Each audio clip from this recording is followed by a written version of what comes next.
Figure it out. Hello, this is Adam Koralik with Figure It Out Productions. The following video is part of our Quick Shoot series.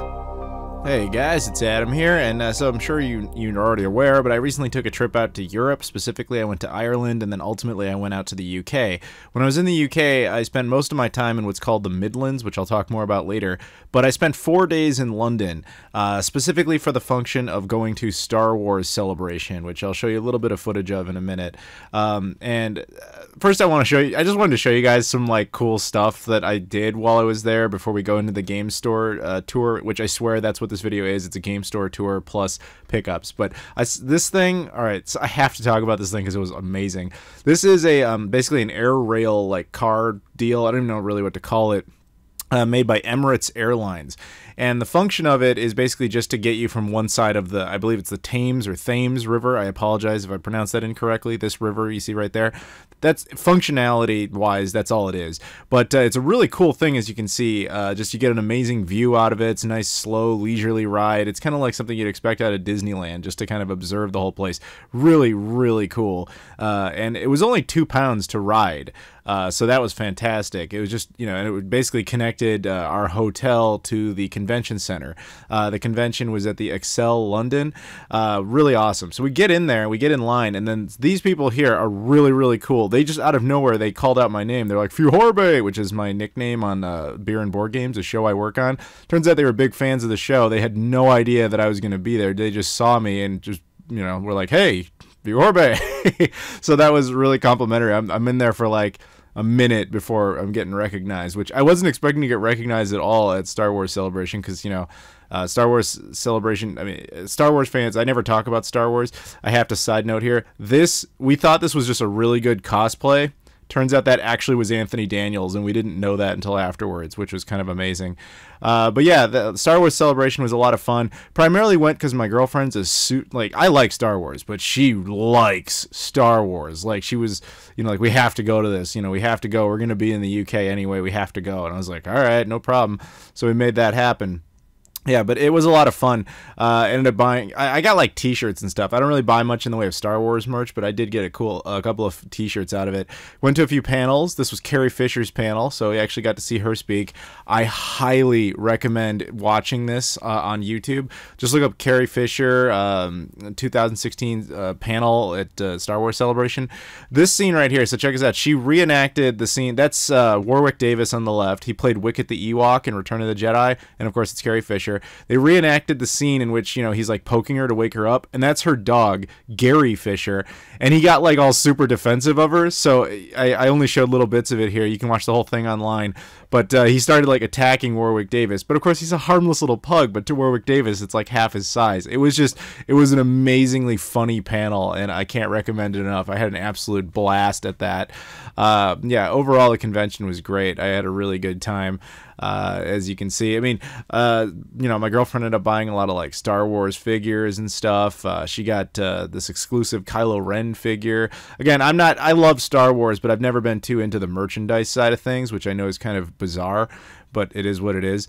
Another panel we went to was actually this one. This was for Ray Park. He played Darth Maul in Phantom Menace. I don't know if you guys noticed, he also played Toad in the first X-Men movie. And I thought we were at a Star Wars convention. I was all excited about that, but little did I know there was a guy cosplaying as Hagrid who decided to sit in front of us the whole time and totally ruin our view. But, you know, we got to meet Hagrid, so that was great. Yeah, no, so basically his panel is a lot of just physical activity, and he, you know, would show people how to fight as Darth Maul, and so he was, you know, he was working out with this guy who actually was cosplaying as Darth Maul, which was pretty cool. I'm just showing you little clips of it. You want to see all this stuff, it's all online, but from their actual YouTube channel. Mostly what I did while I was there is I got arrested for being a rebel scum, rebel sympathizer. I got in a lot of trouble for that, but you gotta fight for what you believe in. You know what I'm saying? One thing I really regret though is that I missed the Rogue One trailer. Oh, and this as we were leaving, this is literally the last thing that happens. That guy on the right, his name is Jordy. He's actually a developer for the Lego Star Wars games, and just recognized me, walked up, introduced himself, said he was a big fan, and that was awesome of him. Really nice guy. But anyway, I told you this was going to be a game pickup and tour video. Now, this store is called Retro Game Base. Now, They are in London, specifically the city of London, or London, not the city of London. I'm not going to explain why that's a convoluted story. British people, I'm sure you can help out in the comments. But anyway, so this is like the premier retro game store in London, or so I was told. So I decided to take a trip down there while I had a little bit of time and just take a look at it. And so they were cool enough to let me do, pick up some footage and show it to you guys. So that's what we'll do here. Now, a lot of the stuff that you've already kind of missed there would have been like Commodore 64 stuff. I am not too familiar with that kind of stuff. A lot of like the British computers, you know, the ZX Spectrum. Sorry, I won't call it the ZX Spectrum because I got in a lot of shit for that last time. I don't know much about those, to be perfectly honest with you, because I've unless I'm in the UK, I don't see them. But yeah, so that was a lot of that, and there's a lot of boxed consoles, a lot of stuff you'd be more familiar with. You know, they got those in television plug and play type of deals. A lot of just, you know, random. That's one thing I liked about this place, though, was that it had a lot of stuff that's harder to find. Like, I mean, admittedly, I wasn't looking for Commodore 64 stuff, but they actually had it, whereas all the other stores that I can recall going to didn't have it in stock. So that's one thing I really appreciated about this place. As you can see, a lot of Mega Drive, aka Sega Genesis. There's Sega Saturn there, you might have missed briefly. I believe that's an MVS cartridge, Neo Geo MVS, some N64 boxed, a little bit of Jaguar, SNES. They also had a lot of imports, or what to them are imports. You know, there was a lot of NTSC American games in there, which was kind of surprising. They had a surprisingly high amount of American stuff in this store for various platforms. You got some Game Gear down there, and PS2 and GameCube, etc. 3DO. I think this might have been the only store I went to that had 3DO in stock, although I'm not totally sure. More Saturn, more boxed consoles. Yeah, just lots of cool things you can check out. There's PS1 stuff, PS1 imports, as well as the domestic stuff. You know, King of Bowling 2. Wow, that's premiere title there. Actually, that's probably an exclusive because it was who made it, but anyway, I didn't pick that up. I believe those are Game Boy Color and Game Boy games. There's some Dreamcast controllers and stuff. Lots of Dreamcast games. Obviously the PAL stuff, as well as some Japanese stuff, a little bit of American stuff. More box consoles. You know, the funny thing is, when I was in there, you know, they were really nice, and they were just chatting me up and talking about the store and everything. And they said, you know, I'm only the second YouTuber that has ever been in there. And I was like, well, who's the first one?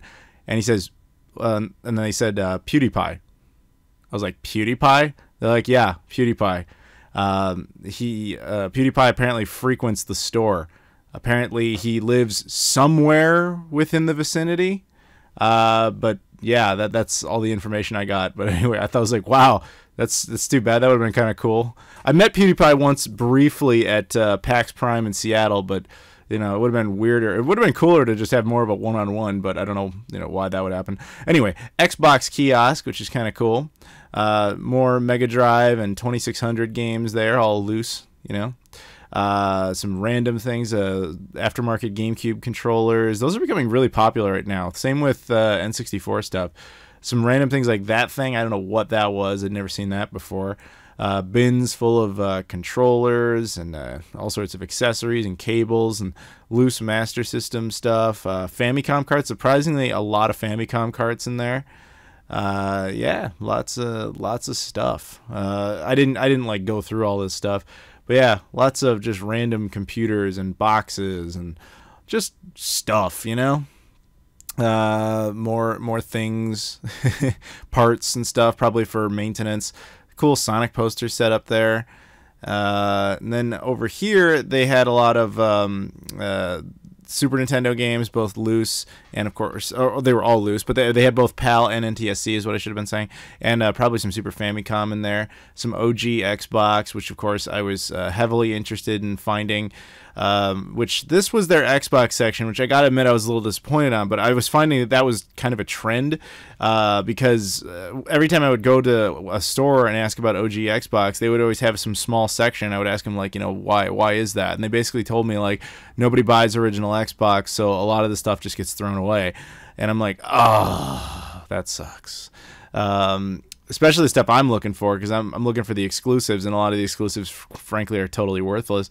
But yeah, a lot of boxed games. This is, of course, they're like, you know, like rarer or more collectible section, or at least the games that people want. Let's put it that way. The more high demand games. A Genesis version of Gunstar Heroes. Some 32X stuff. It's nice. More Famicom games. You know, you guys can see it for yourselves. A lot of cool stuff in there. Down here we got more Dreamcast games, of course. Shenmue 1 and 2, very, very nice. They also had a modded Xbox there, but I think they actually, correct me if I'm wrong, but I believe they also offer modding as a service. I vaguely recall that coming up in conversation, but that might not actually be accurate, so I apologize if you go in there asking, saying, oh, the YouTube guy said you mod consoles, and they're like, what? No, we don't. Because then that'd be my bad. I would suggest messaging them about it if you're interested. But yeah, all sorts of stuff in there. Very cool. Very cool. Let's see here. Yeah. See, you guys told me to like I'm trying to work on my camera work a little bit because I know I go kind of fast sometimes, and I know you guys don't really like that, so I try to find that happy medium. We got some more posters and artwork there, and consoles set up, and a bargain bin. As you can see, buy two, get the third free. Consoles presumably for testing things, playing stuff before you buy, I suppose. More posters and all that stuff. Yeah, I was told that this section over here by the wall, it looks like kind of a mess, but what they were saying was that this stuff pretty much gets cleared out like every Saturday. This is just kind of where they throw. I don't know exactly how this works, but they were telling me, like, you know, you come back on every other Saturday, it's gonna be completely different because all that inventory will move for one reason or another. So I was like, okay, cool. Lots of posters, sorry, there were magazines there. Then there's, you know, all that's cool. That's, what is that thing called? I can't even remember the name of it. I actually own one of those. The CD64. It's not an official thing. It's an add-on that was unofficial for the N64. Kind of basically the same concept as the EverDrive, but it used CDs and it could read ROMs off of burned discs. Maybe I'll do a video on it one day. But yeah, Crystal Xbox, Famicom and Famicom Disk System, Amigas. Again, Amiga is stuff I never see because we really didn't get much of Commodore stuff in the United States. Canada got a little bit of it, more than we did, but fundamentally Commodore stuff is not very prevalent in North America. Again, Crystal Xbox, more Atari parts and various things for those gaming PCs of the day. Yeah, Super Nintendo, not the Super Famicom. I love the Super Famicom / European Super Nintendo design. I think that's just way the hell better than what we got in North America, but whatever. That's why I have a Super Famicom. Just looking around. And I also wanted to show you guys this, because when I found it, I had mentioned in a previous video, this is the official Dreamcast light gun. I talked about it briefly in one of the Rage video, the game store, but that's what the light gun actually looks like. It wasn't released in North America. So that was Retro Game Base. So now I want to show you guys pickups. Just have a few, and I kind of want to power through these because I know this video is kind of long. Hope you appreciate this shirt, though. I got this at Star Wars Celebration. How cool is that? Anyway, so got some OG Xbox. First up, of course, a game that everyone has to get. I can't believe this was exclusive. It's really shit that we didn't get this one. Total Club Manager 2005. Let me tell you something. You have not lived until you've played this game. Okay? You have not lived. Okay, I can't keep up that act. Yeah, no big deal. And Dancing Stage Unleashed. The only thing, I actually have a question for you guys. At one point I was under the impression this was just Dance Dance Revolution Ultra Mix, and then people said no, it's not, it's actually a separate thing, and then other people said yes, it is. I can't tell if this is just a variant or if it actually is a true exclusive. Either way, it was super cheap, so I don't really know. If it turns out it's the same game with just a different name, that'll suck, but I'd like to know. So I'm actually asking for your help. Is this a true exclusive or not? There was apparently 3 Dancing Stage Unleashed that came out in Europe, and I don't know if they're separate games or if they're just the same shit. So if anybody has any information, I'd love to know.